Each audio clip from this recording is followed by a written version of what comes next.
Baik, Assalamualaikum warahmatullahi wabarakatuh. Kami dari kelompok 7 akan membuat video untuk memenuhi tugas kuliah etika dan regulasi dalam teknik biomedis. Sebelumnya, perkenalkan, nama saya Zaidan Abdurrahman Hakim dengan NIM 101052300119 dengan rekan Saya, saya. saya Dayangku Nurul dengan NIM 1010523001114. Saya Farhan Ramadan Prasetya dengan NIM 101052300116. Oke, topik untuk kelompok 7 adalah suatu penelitian membutuhkan sejumlah besar sampel darah dari subjek. Sebelum dilakukan pengambilan sampel, peneliti melakukan PSP agar subjek secara bebas dapat memutuskan apakah mereka setuju atau tidak untuk berpartisipasi dalam penelitian. Salah satu isi PSP adalah subjek tidak akan diberitahu tentang hasil atau analisis dari sampel darah mereka. Kemudian, pada analisis sampel ditemukan sejumlah donor memiliki risiko penyakit yang dapat mengancam nyawa. Kemudian, dalam dunia medis, terapi untuk pencegahan dan perkembangan penyakit tersebut sudah umum dilakukan. Dan peneliti bimbang apakah akan memberitahukan hal ini kepada subjek atau tidak. Dan kami ditugaskan untuk membahas kasus tersebut dalam berbagai sudut pandang, dan terutamanya adalah etika penelitian. Kemudian kami juga ditugaskan untuk memberikan argumen.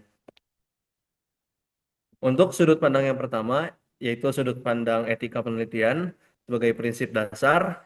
Poin pertama yaitu otonomi subjek atau autonomi, yaitu subjek berhak menentukan pilihan berdasarkan informasi yang mereka dapatkan.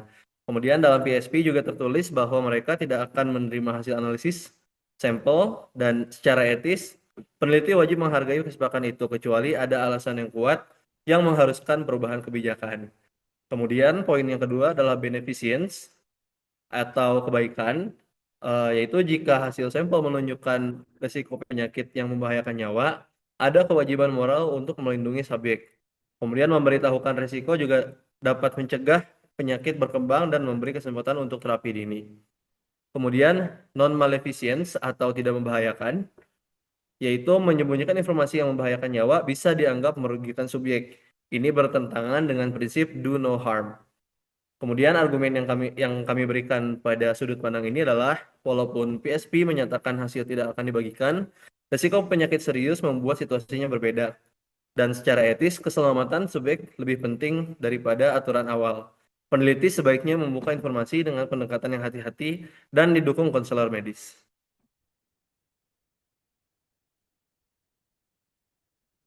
Selanjutnya ada sudut pandang hukum dan informed consent.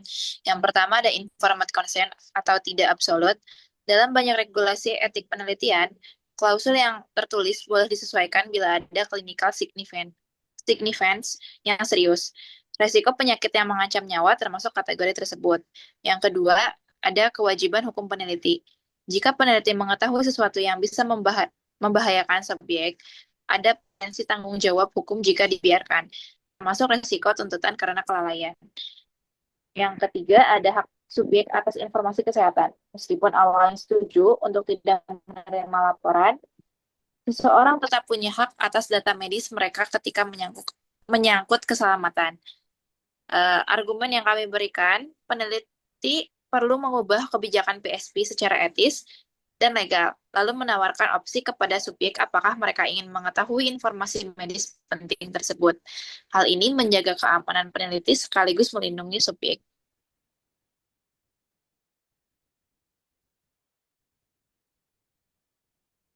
Boleh next? Lalu pada selanjutnya dari saya membahas sudut pandang praktis dan dampak sosial.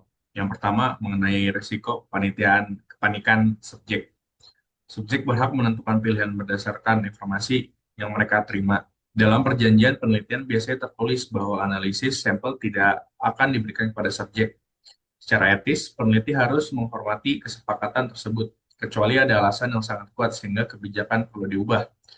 Yang kedua, masalah hubungan peneliti dan subjek.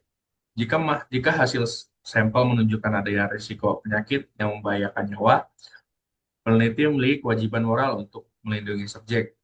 Memberitahu resiko dapat membantu mencegah penyakit berkembang dan memungkinkan subjek mendapatkan terapi lebih awal. Lalu yang ketiga, keseimbangan antara resiko dan manfaat. Peneliti harus menyiapkan prosedur komunikasi resiko yang jelas.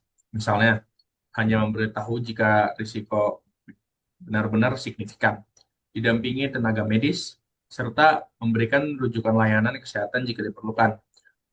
Lalu yang terakhir, mengenai argumen etis secara keseluruhan, meskipun dokumen peneliti menyatakan hasil tidak akan dibagikan, kondisi risiko penyakit serius membuat situasinya berbeda. Informasi perlu disampaikan, tetapi harus dilakukan secara aman dan terstruktur. Tujuannya bukan menakut-nakuti, melainkan membantu subjek mengambil langkah medis yang tepat.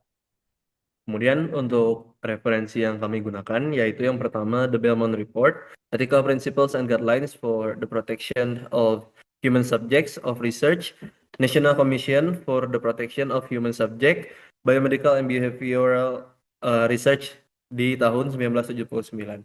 Kemudian yang kedua yaitu World Medical Association, Declaration of Helsinki, Ethical Principle for Medical Research Involving Human Subjects, dengan penerbit WMA, dan revisi terakhir yaitu 2013. Kemudian yang ketiga adalah CIOMS, International Ethical Guidelines for Health-Related Research Involving Humans, diterbitkan oleh Council for International Organizations of Medical Science di tahun 2016. Sekian presentasi dari kelompok 7 untuk memenuhi tugas etika dan regulasi dalam teknik biomedis. Terima kasih.